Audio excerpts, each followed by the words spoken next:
ปุนากาไรหังอาวุโสธัมมังอปจิงอสปายังปฏิเดสานิยังตังปฏิเดเสนีติอุดดิตว่าโคอายัสมันโตจตารโรปาติเดสานิยธรรมาตถายัสมันเตปุชามิกัจจิตาปาริสุทธาดุติยังปิปุชามิกัจจิตาปาริสุทธาตติยังปิปุชามิกัจจิตาปาริสุทธาปาริสุทธเกทายัสมันโตตัสมาตุนมีเอวะเมตังทารยามิอิเมโคปนายัสมันโตเสกิยาธรรมาอุเดสังากชันเตปริมันดาลังนิวเสสามิติสิกากรณียปริมันดาลังปรปิสามิติสิกากรณียสุปฏิจันโนอันตรกาเรกามิสามิติสิกากรณียสุปฏิจันโนอันตรกาเรนิสิดิสามิติสิกากรณียสุสังวุโตอันตรกาเรกามิสามิติสิกากรณียสุสังวุโตอันตรกาเรนิสิดิสามิติสิกากรณีย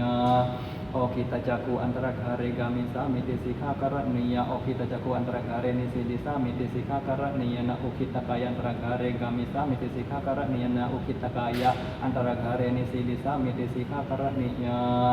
นะอุจากิกายะอันตรกาเรกามิสามิติสิกากรณียนะอุจากิกายะอันตรกาเรนิสิดิสามิติสิกากรณียอปัสสโดอันตรกาเรกามิสามิติสิกากรณียอปัสสโดอันตรกาเรนิสิดิสามิติสิกากรณียnakaya pacalakan antara gare kami sami desika kara niya nakaya pacalakan antara gare nisi disami desika kara niya nabahu pacalakan antara gare kami sami desika kara niya nabahu pacalakan antara gare nisi disami desika kara niya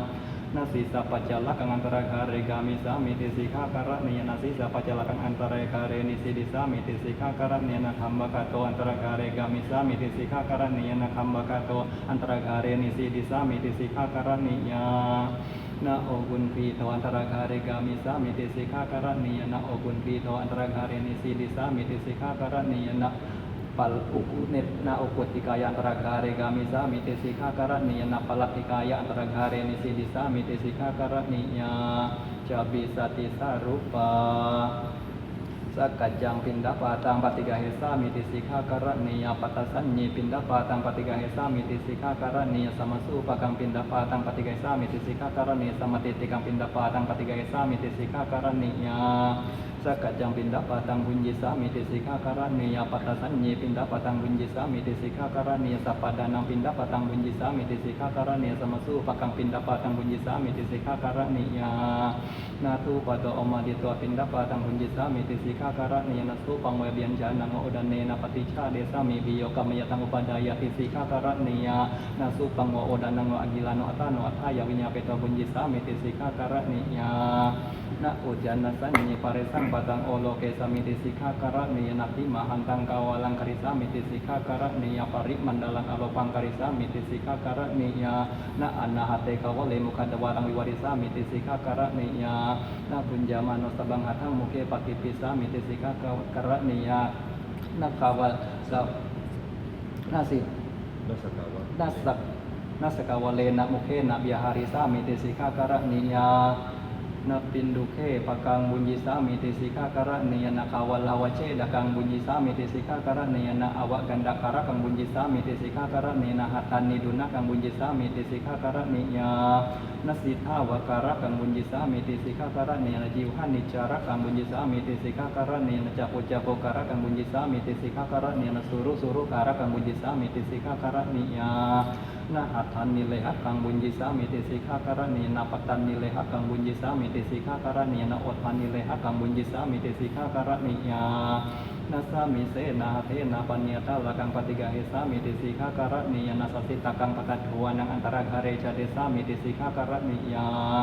สมติงสัพโพจนะปฏิสังยุตตานาจัตตปันนิสาอกิลานัสสะธัมมังเดสิสามิติสิกขากรณียนาดันดาปันนิสาอกิลานัสสะธัมมังเดสิสามิติสิกขากรณียนะสัทธปันนิสาอกิลานัสสะธัมมังเดสิสามิติสิกขากรณียนะอาวุธดาปันนิสาอกิลานัสสะธัมมังเดสิสามิติสิกขากรณีย นาปัจจุการุลหัสสะอากิลานัสสะธัมมังเดสิสามิติสิกขาการะเนยนะอุปหานารุลหัสสะอากิลานัสสะธัมมังเดสิสามิติสิกขาการะเนยนะยานะกัตตสะอากิลานัสสะธัมมังเดสิสามิติสิกขาการะเนยนะสยนะกัตตสะอากิลานัสสะธัมมังเดสิสามิติสิกขาการะเนย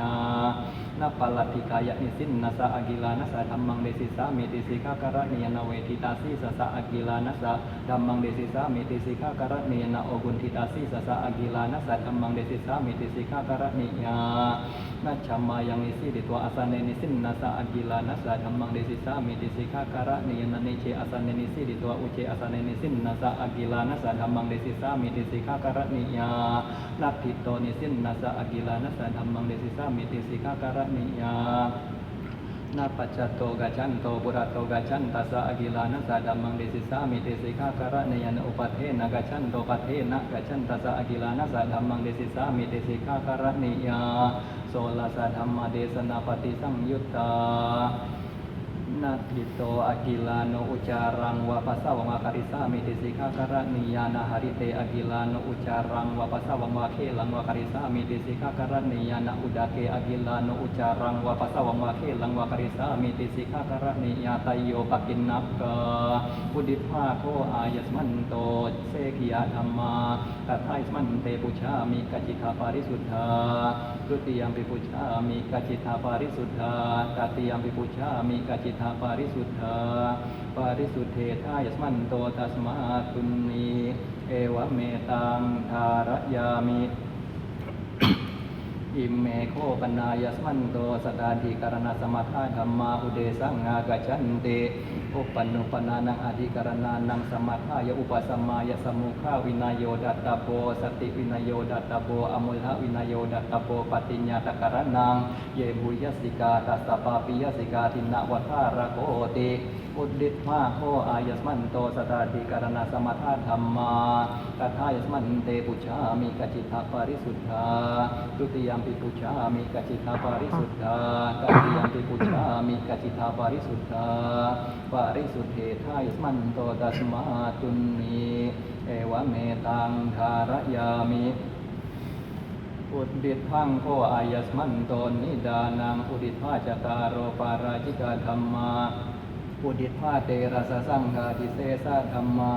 อุดิษฐาเวอนิยตาธัมมาอุดิษฐาติงสานิสกิยาปาจิตติยาธัมมาอุดิษฐาเวนาวุติปาจิตติยาธัมมาอุดิษฐาจตารโรปาติเดสนิยาธัมมาอุดิษฐาเสกิยาธัมมาอุดิษฐาสตาธิการณสมัทธาธัมมาเอตกันตัสสะภะคะวะโตสุตกตังสุตปริยปันนังอันวะธัมมาสังอุเดสังอากัจจติ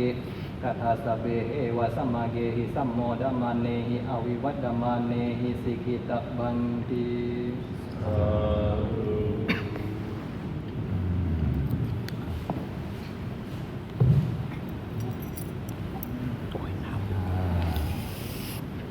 วัฒนาน้อยกว่าปัจจัยแล้วว่าเจ้าภาพได้ข่าวว่า ถวายอยู่บ้านแล้วเฉพาะเจ้าคณะสวดทุกเที่ยก็ถวายทุกเที่ยตัวเห็นในโซเชียลอยู่ ถวายแล้วพวกนี้ เสียธรรมเนียมบ่ได้เดิ วัฒนาขอบอกในฐานะประธานนั่นเองบอกให้บันให้รักมันเสียนะสุขาสังคัสสะสามัคคีความพร้อมเพรียงของหมู่คณะเป็นบ่เกิดในความสำเร็จในความสุขก็มีอยู่ความสุขแนวใดสุขก็คือความสำเร็จความเจริญผู้ใดก็มักเบิดตัวแนวมักเบิดผู้คนส่วนมากเพิ่นนี่บ่ได้ยินได้ฟังหลายแต่พุ่นล่ะเรื่องการลงอุโบสถสังฆกรรมต้องเรียนผู้ใดเรียนนักธรรมตรีโทเอกแบบเข้าใจแบบละเอียดแบบวิเคราะห์อีหลีนี่สิเข้าใจในเจตนารมณ์พระเจ้าผมเคยได้ยินได้ฟังครูบาอาจารย์มาบางองค์เร่งสวดนั่งฟังปฏิโมกข์ชั่วโมงนึงสิตายมันตายได้ยินกับหูเลยที่เพิ่นว่าไว้ครูบาอาจารย์บาดนี้กับยามวันพระวันอุโบสถนี่เป็นหยังภาคกลางเพิ่นยังคือยังบ่เผาศพบ่ให้นั่นเพิ่นให้เคารพกติกา15มื้อพบกันครั้งนึงพบกันเพื่อสิลงอุโบสถสังฆกรรมคุยกันนี่ล่ะแก้ปัญหาทุก15มื้อนี่ บ่ได้สะสมปัญหานี่สิบ่เกิดปัญหาสิบ่เกิดแก้ไขได้ง่ายสิซอยกันหยังก็ซอยกันได้ภายใน15มื้อพอกันนี่แล้วพระมีครบทั้ง4องค์เพิ่นก็ให้ลงปาฏิโมกข์ฟังปาฏิโมกข์มาแต่ไสบัดนี้ก็มาพระวินัยนี่แหละก็แนวเฮาเรียนเฮาศึกษากับปฏิบัติพร้อมได้บ่มันบ่ปฏิบัติตามพระปฏิโมกข์เวลาจังสิมีความเจริญกับเจ้าของผู้อื่นก็อันนั้นบ่ได้มีหมู่มีพวกก็ว่าได้ว่าเพิ่นให้เกียรติให้นั่นเบิดเคยได้ยินเพิ่นเว้าให้ฟังครูบาอาจารย์บุรพาจารย์มันเคยเว้าผมก็เคยไปอยู่หลายหม้องหลายที่เพิ่นว่าน่ะแม้แต่นั่นคือยังนั่นเพิ่นป่วยเพิ่นเป็นซะแล้วซะนึงเพิ่นหามมานอนฟังอยู่กลางเลยเพิ่นให้คือยังวัดราชบ่อกีสถิตมหาสีมารามคือสีมาใหญ่เพิ่นอันสมมุติเบิดวัดเพิ่นองค์ใดองค์หนึงบ่มานั่นล่ะต้องไปเอาฉันทะมาไปเอาอนุมัติมาจากองค์นั้นจังสิทำสังฆกรรมได้นะครับเพิ่นยังว่ายามเพิ่นลงอุโบสถเพิ่นสิปิดวัดเบิดเฉพาะเหตุนี้นะครับคนพระก็เข้าไปบ่ได้โยมเข้าไปได้โยมเขาเจ้าเป็นคนละสถานะกับนั่นพระนี่สถานะของพระมันทอกันเบิดก็ยังสังฆกรรมเรื่องการอุปสมบทคือกันแต่ขนาดพระเขามาเนี่ยเป็นวิสุงคัมสีมาเนี่ยกวงเท่าใดยาวเท่าใดมันบ่ทันได้เป็นพัทธสีมาก็ต้องเรียนอยู่ในนักธรรมตรีมีนักธรรมเอกครบปัดระดับใดเพิ่นออกประจำออกข้อสอบนักธรรมก็ได้ก็บ่มีผู้ใดท่องได้ท่องได้ก็ต้องได้อีหลีเข้าใจอีหลีจังได้ว่านั่นคือคำว่าสวดปฏิโมกข์คือกันเพิ่นว่าเอกสีมายังสิบ่มีพัทธสีมาหรืออภัทธสีมาเพราะว่ามันบ่ทันได้มันเป็นคำเอกพจน์บ่เป็นพหูพจน์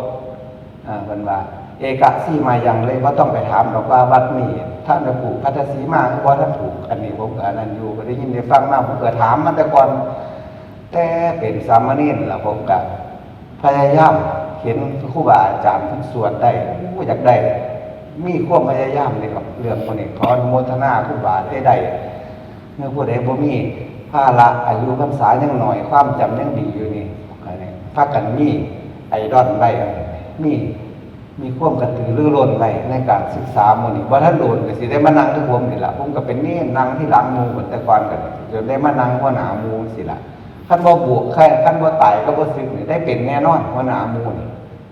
ต้องว่ามันเป็นมันต้องมีความรู้ความสามารถต้องมีท่วงรู้ความสามารถความดีให้ได้เพิ่งผ้าอาศัยได้พระเจ้าเพิ่นฟ้างไปให้เฮาเบิดเด้เพิ่นนั่นได้เบิดแล้วคือยังกันล่ะกับสังฆกรรมคือยังบวชนี่ล่ะบวชเนี่ยเพิ่นเอามา10องค์นี่เพราะอีหยังก็เพราะว่าสิได้10องค์นี่สิได้ตรวจสอบซอยอุปชายะบ่เป็นผู้บวชให้เด้ตามหลักแล้วเป็นผู้เอาข้อประกันผู้มาบวชซื่อๆเด้ เพิ่นว่าเพิ่นถา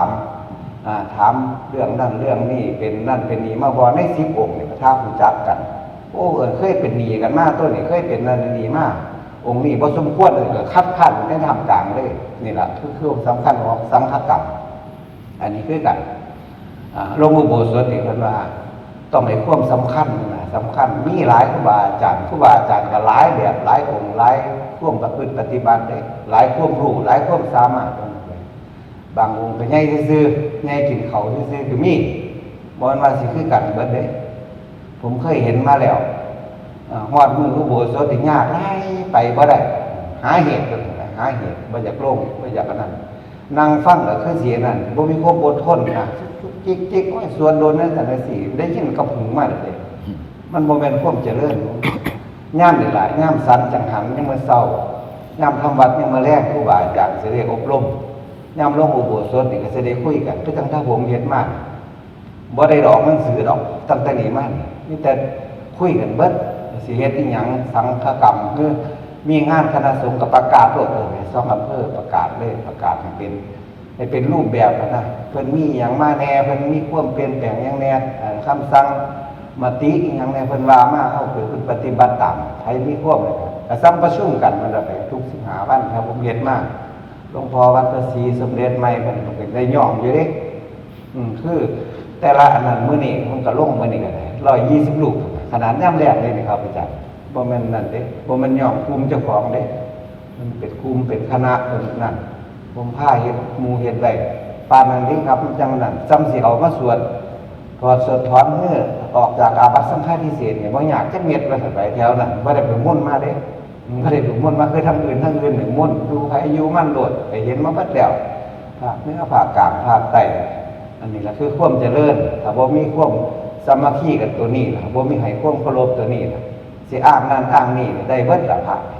แม่นแท้อ้างอันนั้นเพิ่นว่าบ่เพิ่นบ่ให้อ้างให้อดทนขันตินั่งคุยกันนั่งเล่นโทรศัพท์มื้อนี้เป็น2ชั่วโมงรวดไปนี่บ่เป็นหยังเด้แต่นั่งฟังปฏิโมกข์แค่ชั่วโมงนึงนี่โอ้สิเป็นสิตายเปล่าจมก็มีโดยเฉพาะพระเถระล่ะผมได้ยินมันพระน้อยผมสิบ่ว่าเพราะว่าก็ว่ากันได้ตักเตือนกันได้นี่ล่ะครับย่ำมันสำคัญตรงนี้เด้คือเฮาสวดไปถึงผู้สวดก็ต้องมีครูมีอาจารย์ฟังหลายๆนั่นว่าบ่แม่นว่านี่เป็นภาษาบาลีนี่ผู้รักษาพระศาสนามีมากคือพระเถระคือเถรวาทโอวาทของพระเถระเพิ่นว่ามาบางอย่างก็ต้องรับฟังเด้เขาก็ต้องเปลี่ยนแปลงปรับปรุงพร้อมเพราะว่า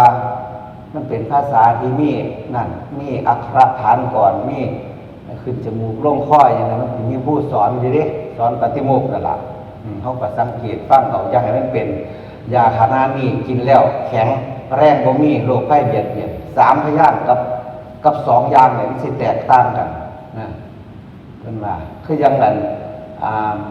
บทอันนี่ล่ะบทอันปริมาณดารังอย่างนี้มันสิมีนางมีเข้าไปในบาท2อย่างนี่ให้มันลงวัดลงตอนเนี่ยมันได้วางลงวัดลงตอนเนี่ยมันได้มันจังเป็นตาฟังมันจังให้คะแนนก็เคยไปสวดที่แถวลพบุรีสมัยก่อนเขาจะบอกเนี่ยมันเสียนั่นโอ้ข้าเจ้ามีความเปลี่ยนแปลงเนี่ยคือเฮาถ้าเฮาสวดได้รู้จัก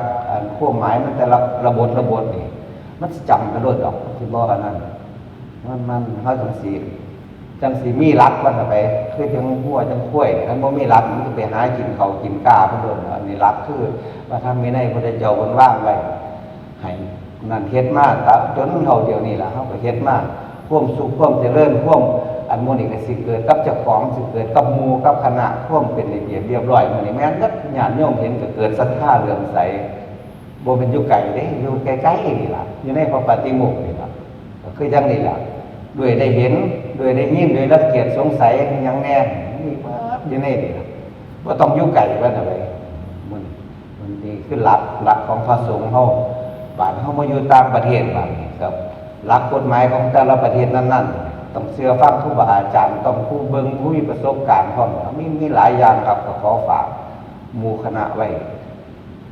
พระครูมีความรู้มีทั้งนั่นตัวกระทั่งเป็นมหาพร้อมศึกษาเบิ่งไปนำนี่ต้องฝากไว้พร้อมยังมือลงสวดถอนให้กันได้ต้องเบิ่งซอยกันเด้อเบิ่งซอยกันเฮาเป็นเจ้าภาพเฮากันก็ดีเป็นสังฆกรรมเฮารับผิดชอบครูบาอาจารย์มาพระนี่เว้ายากก็เบิดสุดพระเด้พระก็พูดเว้ายากบ่คือนักเรียนเนี่ยนักเรียนจัดแถวซั่นก็มือจับบ้ากันนะโอ้ยเป็นแถวปั๊บแต่ว่าพระนี่บอกยากผมเฮ็ดเรื่องมื้อนี้มาตั้งแต่ได้มารับผิดชอบเรื่องสวดถอนนี่ต้องเบิ่งดีๆเพิ่นให้ห่างกันส่ำใดบางทีก็ห่างกันจัดพระเดี๋ยวมันเสียเวลาผู้สวดก็ต้องให้มันนั่นสวดถ้าเฮาจัดเป็นจัดได้ไว้ก็สวดบ่โดนนั่นต้องสวดสิครบเด้พ่วงเติมอยู่นี่อย่างน้อยก็40-30รอบนี่ว่าหรือว่าท่านใดคันพระหน่อยแน่ครูบาอาจารย์ผู้เฒ่าเฮาก็สิได้นิมนต์ออกไปเด้เพิ่นยืนโดนก็สิบ่ได้นะมันมีหลายอย่างหลายแนวต้องเบิ่งซอยกันในเขตที่เฮาปรับไว้นะอันนี้คือสิเฮ็ดเป็นพัทธสีมาสีมาที่ปลูกแล้วประโยชน์2สีมาที่ปลูกแล้วมีในนักธรรมอีกเพิ่นว่าไว้เพิ่นสิเฮ็ดนั่นก็รับผิดชอบซอยกันครูบาอาจารย์มาญาติโยมมาเฮ็ดจังได๋ก็สัมบัติเดียวกันเด้เพราะว่าเฮาอยู่นั่นเด้เฮาเป็นเจ้าภาพกันไปเป็นเจ้าบ้านต้องรับผิดรับชอบอย่าไปรับแต่ชอบก็คือรับผิดนำเป็นจังซั่นขอฝากหมู่คณะไว้เฉพาะมื้อนี้มีหยังสงสัยอยู่บ่ครูบาอาจารย์ หมู่พวกบ่มีหยังสงสัย นี่ครับคือ ห่วย เพราะว่า ว่าเขียนให้ขึ้น โอ้แปลเอาในหลักภาษาแท้ เอาสวดละไทยปฏิโมกข์ท่านตัว ก็แยกย้ายกันก็แปลมันก็ให้ลูกน้องเนาะมือนี่ล่ะ150ภาษาผม นะโมตัสสะภะคะวะโตอะระหะโตสัมมาสัมพุทธัสสะนะโมตัสสะภะคะวะโต